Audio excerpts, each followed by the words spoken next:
Here's the gate. So, what is the history of this gate, Habib? You telling me before. Oh, no, this is the entrance gate. Yeah, the entrance gate. There's another west gate here. Ah, It's called Gate of Death. Gate of Death. The dead gladiators used to be taken out from that gate. Oh, Many other history. Habib.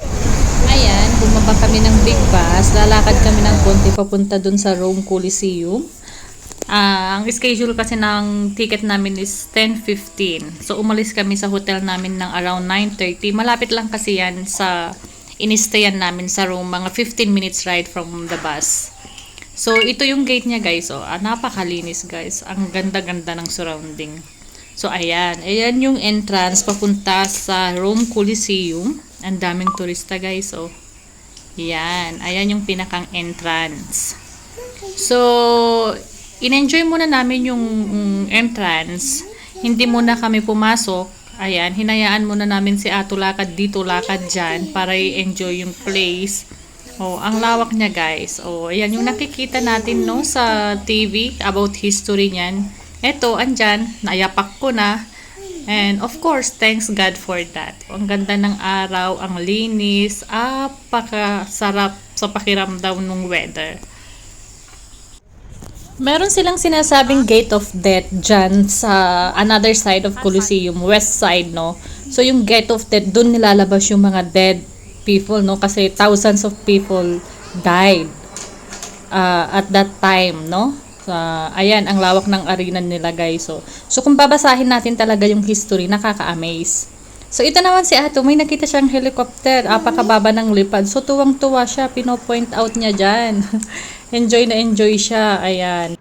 Ginawa niyang laruan yung earphone kasi sa big bus, no? So, sa binook naming big bus, free lagi yung earphone kasi nagbibigay sila ng earphone and then habang nagra-ride sa big bus, no? So, ini-explain nila yung mga tourist spot na ini-istapan nila, yung mga places, no, na dinadaanan, like for example, this Coliseum, before ka makarating ng Coliseum or before ka nila i-drop by dyan sa Coliseum. So, ini-explain na nila about history ng Coliseum. So, after namin in-enjoy yung labas, ayan, sabi ni Mac, let's go inside na. So, papasok na yan dun sa, ito yung entrance, papasok na sa loob. Pero hindi pa kami papasok mismong arena, no? Dun lang mismo sa loob. Tingnan natin, yan yung gate, yung another big gate. So, pagpasok mo dyan, makikita mo talaga yung buong kabuuan ng arena, Colosseum. So, ayan. So, pumasok kami, and then, tiningnan namin, ayan, ayan yung kabuuan. Yan, guys, yung kabuuan.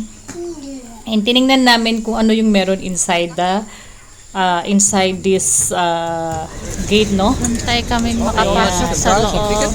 Already? Kasi by schedule. So, ang schedule namin ay what our schedule? What time? 10:55. 10:55. So, bago kami makapasok sa loob, we have to wait.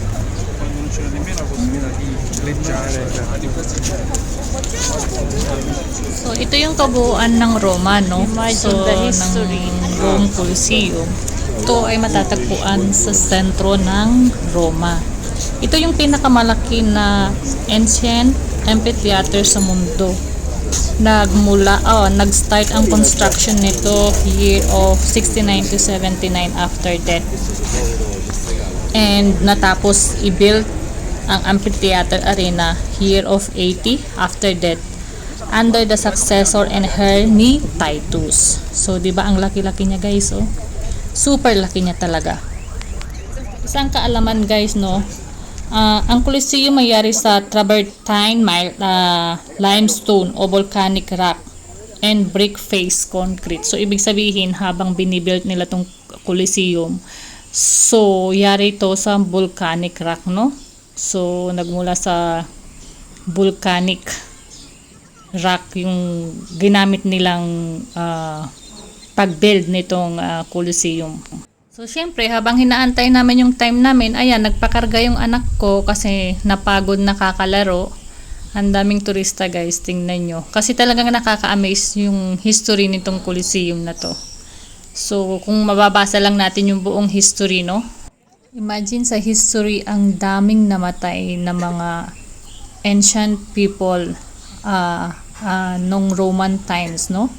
Thousands of people dead at this place. So, ayun nga, after namin nag-banding-banding, sabi ni Mac, let's go inside na kasi time's up na. So, ayan, pinapakita namin yung ticket sa guard kasi hindi kami papapasukin kung wala kaming schedule. By time kasi bago ka papapasukin dyan sa loob ng Rome Coliseum. So, ayan, nag-walking kami dyan. You want topi, Atu? Should I put her the cup? You want cup? Cup, anak, cup. I'll give you cup.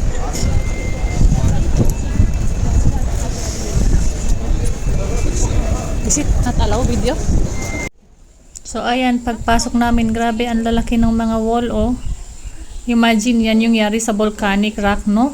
So, may mga, ayan, may mga sign and may hinarangan silang part ng Coliseum kasi inaayos at under construction. So, ito naman, pinapakita nila yung history sa malaking TV. Ayan, yung Roman times. So, ayan, no, naghahunt sila ng animals. Ang daming namatay, guys. So, yan.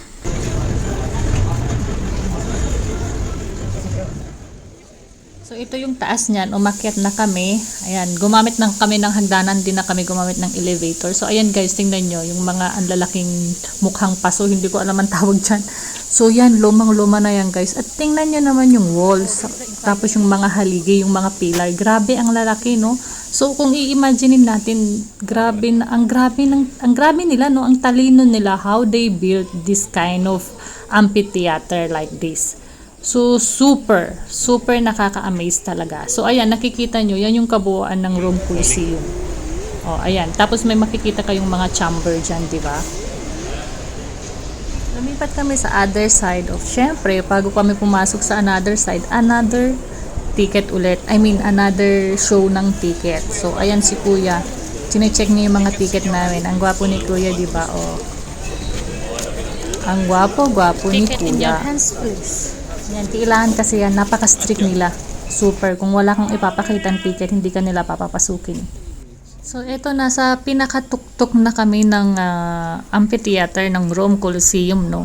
So, grabe ang lalaki ng wall, no, guys? So, ngayon, kung maliit ka, sorry ka, charot.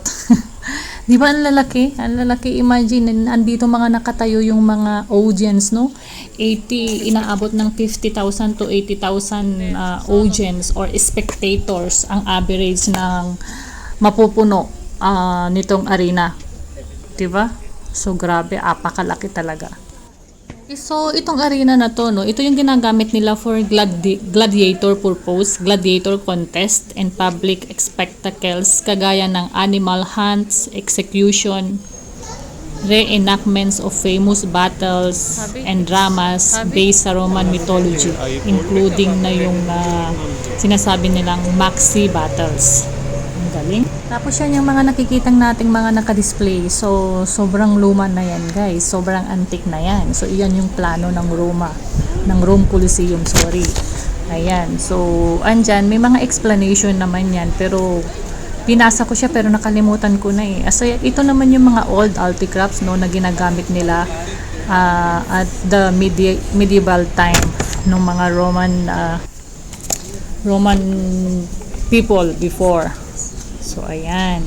So, ayan, lumabas kami ulit sa other side ng Coliseum. O, diba? Nagbusisi tayo dyan. Tinignan natin talaga kung ano yung nasa loob nito. O, binusisi at inusisa.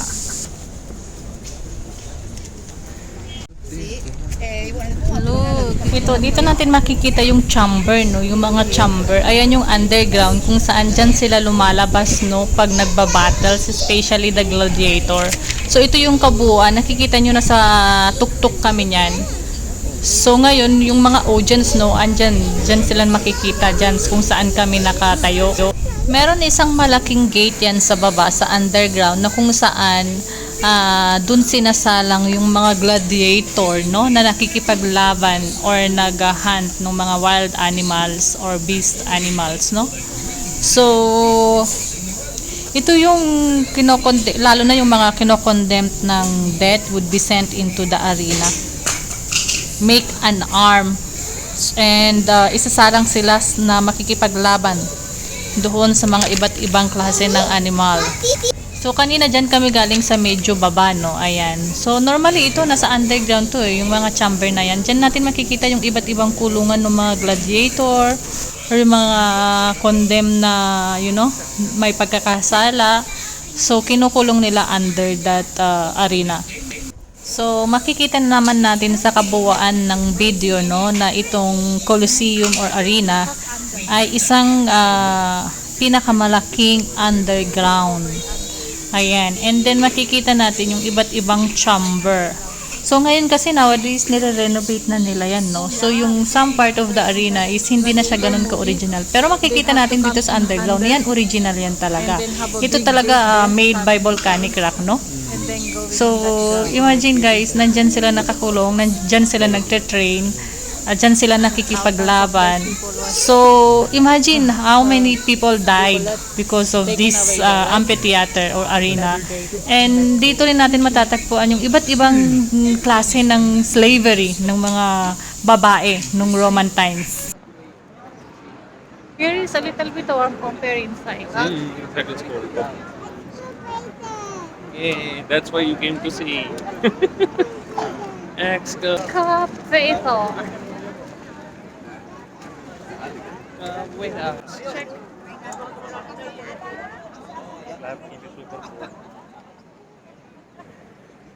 At syempre, napagod kami, nagpahinga kami, umupo muna kami habang hinahayaan namin si Ato na naglalaro diyan kasi hinahabol niya yung mga dove, yung mga ibon. So habang nilalapitan niya yung mga ibon, lumilipad at tumatakbo naman na sila. So ayan, bumalik siya sa amin kasi hindi niya na-catch. Yan. So ito yung another side ng Colosseum, no? So, or the arena. Kasi kanina pumasok tayo dun sa entrance. So ito yung medyo sa likuran ng Colosseum. So ayan. So nagpahinga kami kasi napagod kami lakad ng lakad kasi mula baba, mula underground hanggang taas talagang nilibot namin at tiningnan, binasa kung ano yung nasa history. And then may kaalaman naman na kami about the history kasi habang on the way kami papunta dito sa Colosseum, yung big bus, no, sinabi ko nga kanina, na nagbibigay sila ng free earphone. Nakakulik na nga ako ng madaming earphone nang dahil dyan sa big bus na yan eh. So nilalaro lang ni Ato. So habang on the way kami dyan, ine-explain na nila kung ano yung mga nangyari nung ancient time or Romance time dito sa Colosseum. Kaya may kaalaman ako ng konti. So ayun nga, habang nagpapahinga kami, nag-uusap kami dyan ng asawa ko kung ano yung chismis, charot. So nag-uusap kami niyan kung saan kami kakain kasi after namin lakad ng lakad, nagutom kami. Pero syempre si Ato naman hindi namin yan pwedeng pagutuman. May dala-dala ako talagang bag of her milk, no? At yun nga, nagtry akong mag-slow-mo. Kasi nga si Ato, mayroon siyang nire-report sa akin na sinabi ng tatay niya. So ayan, kala mo naman, o diba ang nanay mukhang talagang marites na marites? Hindi, nag-slow mo ako niyan kasi talagang gusto ko siya makitang mag-jump. Kasi tinatry niyang mag-jump, so hindi niya kayang mag-jump or hindi lang siya marunong mag-jump. Kaya in-slow mo ko siya that time. So hayaan na natin na maging slow mo for some time. So itong Colosseum, no, today ay isa sa pinaka-popular na tourist attraction dito sa Roma. So almost 1,900 years old na ito. So mostly ito known to sa gladiator show, took place inside the Colosseum dun sa nakita natin kanina dun sa mga chamber, no, sa big underground sa Colosseum. So ayan, habang nag-slow mo kami ng anak ko, no, ayan, nagja-jumping na siya dyan, no. So hindi niya talaga kayang mag-jump ng sarili niya. So itong Arena Colosseum, no, ito yung pinakasimbolo ng Roma. Ito yung makikita natin to sa sentro ng Roma. No? Itong Colosseum na to ay isa sa pinaka-architectural monuments of the ancient world nowadays. Ito ay remembered ng site of blood sports entertainment at ito rin yung tinatawag nating gladiator or wild animals and so on. So dito sila nakikipaglaban sa loob ng arenang yan. Kung mapapanood natin, no, yung gladiator, hindi ko alam kung anong title ng movie na yun, yung 300 pa yun o I'm not sure pero may movie to talaga na pinakita tong arena na to, tong Coliseum na to. So doon makikita natin kung ano talaga yung history nito kasi pinakita nila in that movie. So after nyan no guys, after namin umupo, nag-decide na kaming sumakay sa big bus, mag-roam around for some time. And then after noon, babalik kami sa hotel para magpahinga.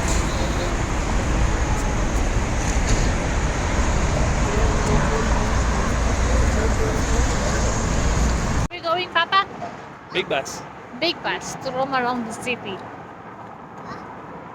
Roma City. Natus. So ayan, nakauwi na kami sa hotel niyan sa Rome, malapit sa Termini Rome, no? So lumabas ako mag-isa kasi tulog sa Atria, hindi namin siya maiwan mag-isa. So sabi ko kay Mac, lalabas ako, bibili ako ng long coat ko kasi hindi ako nagdala talaga ng mga winter clothes, dalawa lang talaga yung dala ko kasi ang bigat sa bagahe. So, kaya hinayaan ko muna silang mag-amang magpahinga. And then ako lumabas, nag-roam around ako dito sa city para bumili ng long coat and boots. Kasi that time malamig pa. So, ayan, ikot-ikot ako that time. Naghahanap ako ng mga shop. Kasi yung first, second, and third shop na binisita ko, hindi siya eksakto sa akin. So, yung size ng coat, either maluwag or either masikip or either maliit. So, kaya muna. Ang daming ibon guys, oh. Ayan, oh. Ang dami, oh. Ayan, nakikita nyo, ang dami, super dami ng ibon. Nag-ikot-ikot so, ayun, naghanap ako ng mabibilhan ko. Yun, nakakita na nga ako dun sa last na shop na pinuntahan ko. Maganda naman yung nakuha kong boots and coat.